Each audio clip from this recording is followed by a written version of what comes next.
I'm Haley Taylor, and you're listening to The Rough Draft Diaries. One aspect of producing The Rough Draft Diaries that I love is our ability to shift into different backgrounds, into different worlds. One moment we could be talking about science, the next music, then glass blowing, and in the same way, the conversation could shift into something quite serious.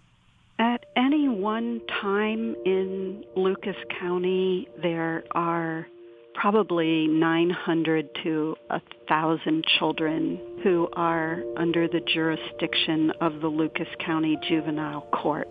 That's Judy Leb, an attorney, but also the director of Lucas County CASA, Court-Appointed Special Advocates.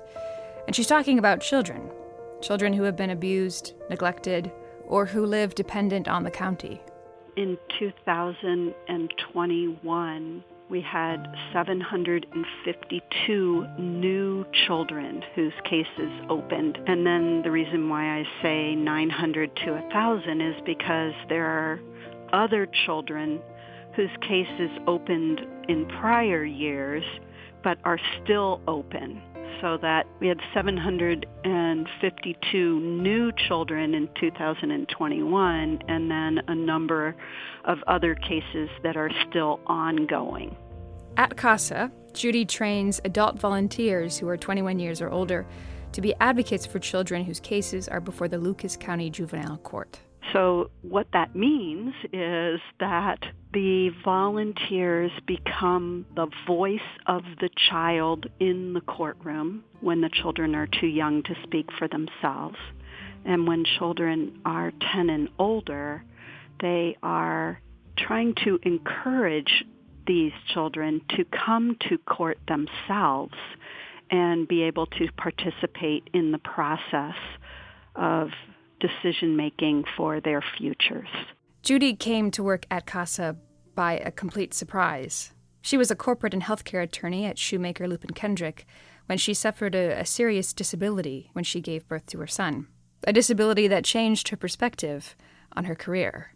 I knew that I no longer wanted to work 60-plus hours a week, that I wanted to spend more time with my young kids.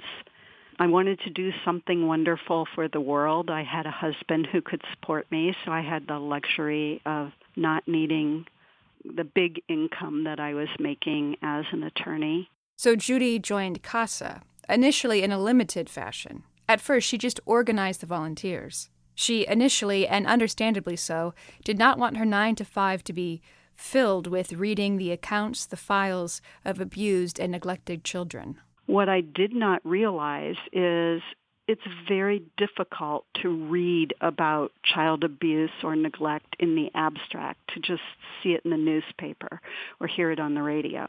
But it's a totally different thing when you are the advocate for that child and you're doing something about it. I actually found that extremely empowering. And so I surprised myself and found that I loved being an advocate for these children. And then I kind of changed my job description to do more of what I loved doing, which was being in the courtroom. And so that was something that I was able to do more after I originally told them I didn't want to do it at all. Another surprising factor of working with CASA is meeting the families that these young children are taken from. It could be easy to villainize them, especially when allegations of abuse and neglect are on the line. But Judy found instead that she actually understood their situation. These young families who, instead of presenting themselves as monsters, present themselves as lost individuals. What I found so surprising is that when you get to know these parents, many of them are wonderful people who you will really come to like, and that they are parents who have serious adversities. So the most common things that we see parents dealing with are poverty, domestic violence, substance abuse, and mental illness. And many cases have all of those factors in them. Now, CASA believes that these children have the right to be with their families, and they do try to make that happen whenever they can do so safely. Parents are offered services to get clean and to get the resources they need to be good parents. In some cases, reunification is not possible with the original family. But helping the children also means helping the parent and making sure that they both have the opportunity to connect if possible later on down the road. For Judy, though, her work starts at the beginning, in the courtroom, with the children and their volunteers, making sure everyone has a safe and healthy journey ahead. It is difficult, but it is empowering to be the voice for these children and to be making a difference in their lives.